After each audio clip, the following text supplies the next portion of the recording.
Welcome to Work University, episode 25. This is Work University, and I'm Annalisa Felix.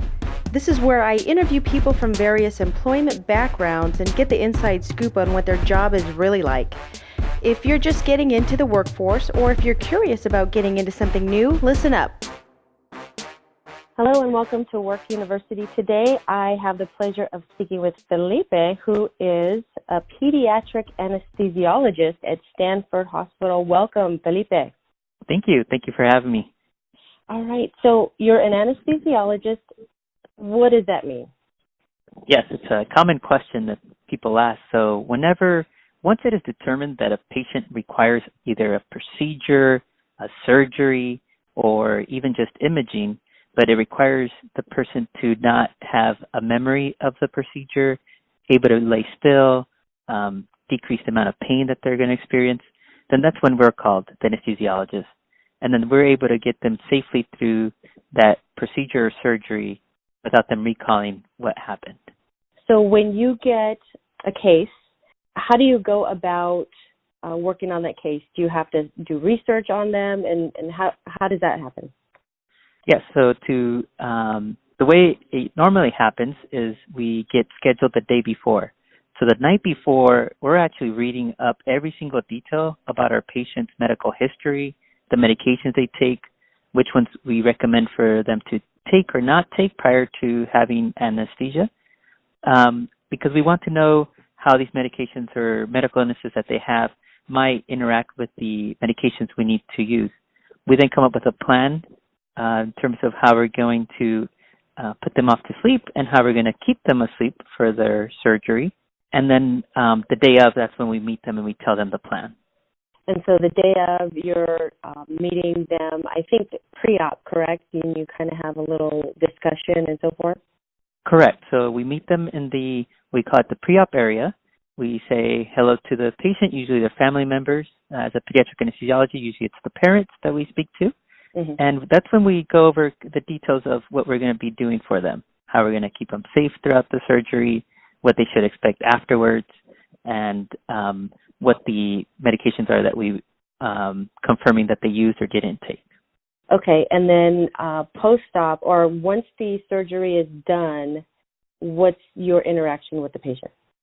Correct. So we're still, and we want them to be comfortable. So we usually write medications and a plan for the nurse who usually takes care of the patients right after surgery.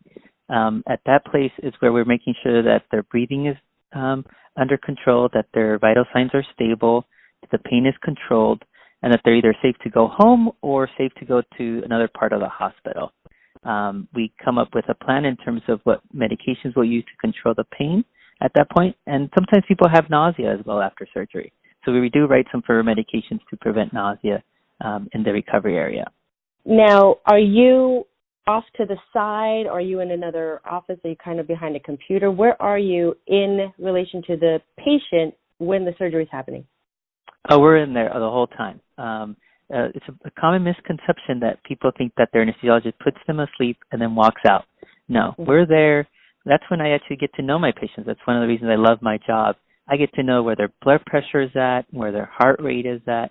I'm there on the other, we call it the other side of the curtain, because it's a curtain that separates the anesthesiologist and the surgeon. So we're there watching the surgery to make sure that there's nothing that shouldn't happen, or if there's any allergic reaction or any problems that are encountered, that we can address it immediately. And we have all of our emergency drugs ready to go, and we usually have a plan A, a plan B, plan C for any incident that could potentially happen to our patients. So anesthesia, is that typically intravenous? Is it gas, or does it depend on the patient in the case? It does depend on the type of patient. So, for example, a child might go off to sleep breathing in an inhaled anesthetic, and that's how they will go off to sleep. Then we place the IV in so that we can then continue to administer medications for pain and keep them off to sleep. And adult patients, most of the time we start off with an IV because adult patients can usually tolerate the IV going in prior to going to sleep, and we put them asleep using an IV medication, and then sometimes we then start the inhalation medication once we secure the breathing tube or breathing mask, depending on the situation. We've gotten so advanced, though, in anesthesia that sometimes we're able to know a entire arm or entire leg, and that's only anesthesia you will need. The rest of the anesthesia is just to keep you comfortable while you lay there while they do the surgery. But some people can be completely awake with their hand completely numb and the surgeon working on their hand, and the patient is not feeling any part of it. Okay. And that would be probably the most minimal, but what if there is a surgery that takes the entire body being out for maybe hours? Is that a continuous dose that's given, or is it just one huge dose to cover the entire time? That's a great question. So we're always adjusting our medications. So sometimes I do heart cases for pediatric children that last up to 17 hours.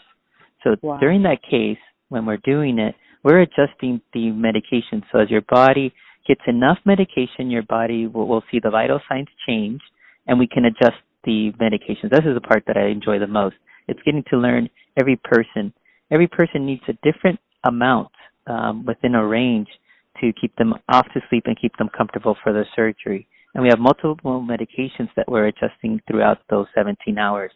So sometimes during the 17 hours at the beginning, the medications might be at higher dosages just to get you off to sleep. Once you're asleep, maintaining someone asleep, you can actually go down on the medications.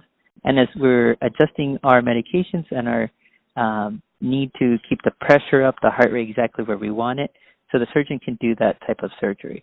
How many components are in consideration when calculating your anesthesia? I'm thinking about blood types, weight, all those kinds of things. What are you looking at? Yeah, so it's a great question. So it's multiple things that we're looking at, and that's why it takes 4 years of residency to be able to determine what factors are going to really affect me for this type of case and this type of surgery. So for children, everything has to be based on their weight. All our medications are weight dosed, and so we can adjust each medication based on the patient's weight and age. As you get older, the weight, we still do it weight-based, but the amount of difference is not that much.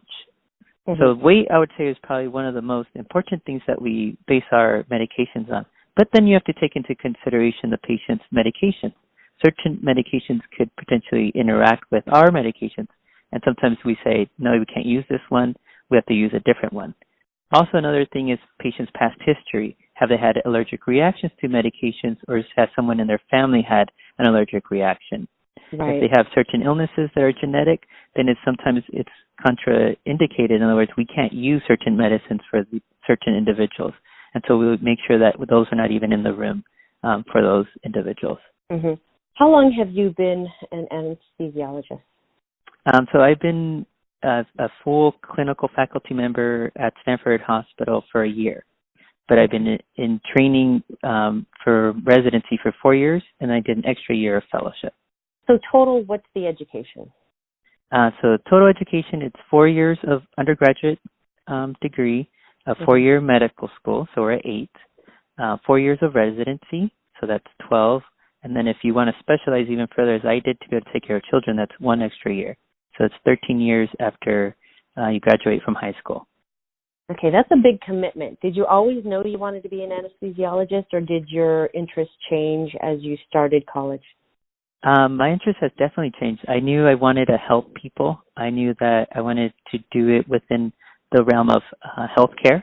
I think that as I went through each phase of training, I learned more about the different specialties, and I learned about the different ways I could help an individual. And it was just that anesthesiology was the best fit for me, and I was able to pursue that as my career. What is something you don't like, or that isn't so awesome about the job?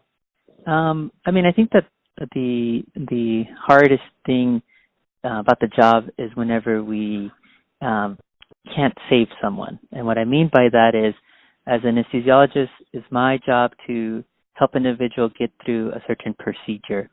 I think that the hardest thing is whenever we have, let's say, a gunshot victim who is bleeding, and for whatever reasons, their anatomy or where the shot was at, there's nothing that we can do, even though we have all the medicines in the world to try to save this individual's life, and we lose someone.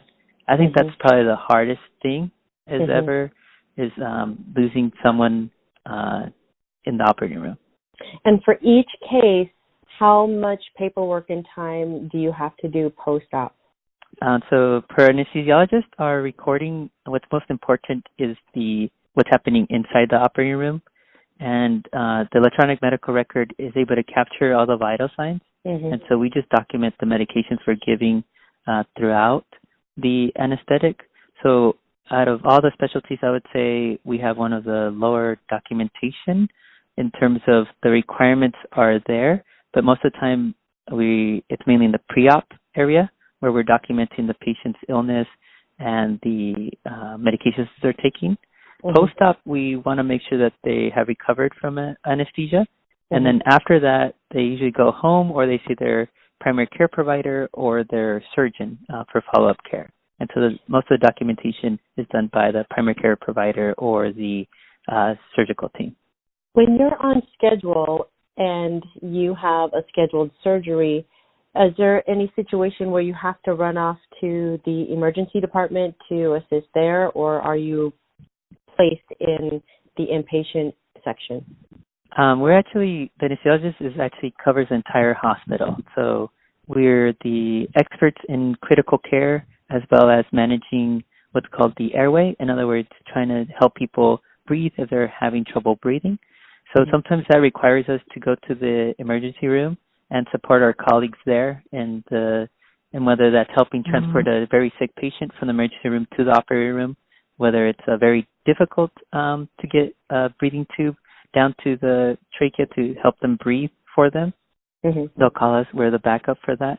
Whether it's running over to the labor and delivery and doing epidurals for someone who's pregnant, to doing C-sections, to running over to the children's hospital and doing, a simple x-ray that the child needs to have anesthesia.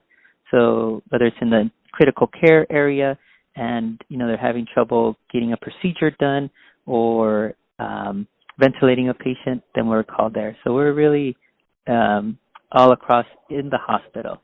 We do have some clinics. So as an anesthesiologist, you can be a pain physician, and there you can see patients who have chronic pain, and you can do procedures even that help with chronic pain. And so we do it all.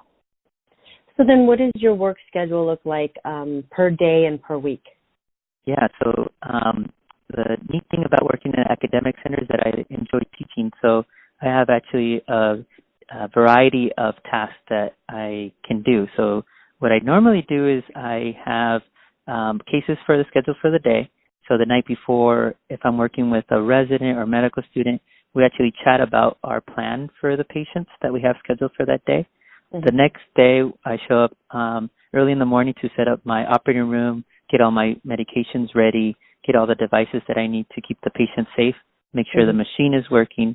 We proceed with the cases of the day, whether it's that one long case that takes 17 hours, or it can be 6 cases placing ear tubes in a child who has frequent ear infections. And that can vary depending on the day is going. Every time I'm taking care of the patient, and I'm also instructing the medical student or resident as how we do anesthesia. So that's a typical clinical day. I also have other days where we go out in the community and I go to a high school to try to encourage high school students to do science, technology, engineering, and math careers and teach them the basics of anesthesia. And we bring a team of residents there and we encourage them to follow their passion of going into higher education. Another day could be we're in a simulation room and I'm just teaching all day. In that scenario, we're bringing the residents and medical students into a mannequin that will experience something that's very rare under anesthesia, but that we should definitely know how to treat. So we're practicing how to communicate in a crisis situation, how to do the proper procedures, and how to get the resources you need to accomplish the task at hand.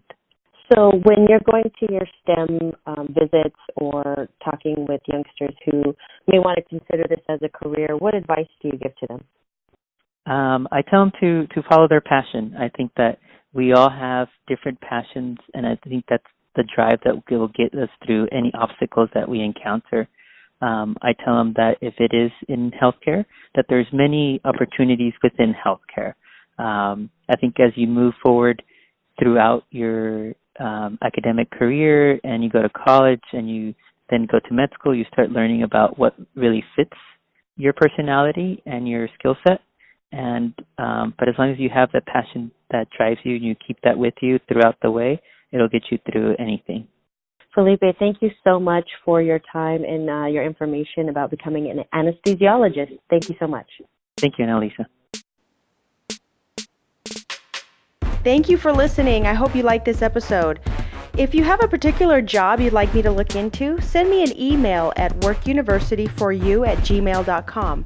That's workuniversity, the number 4, the letter U, @gmail.com. Thanks, and I'll see you next time.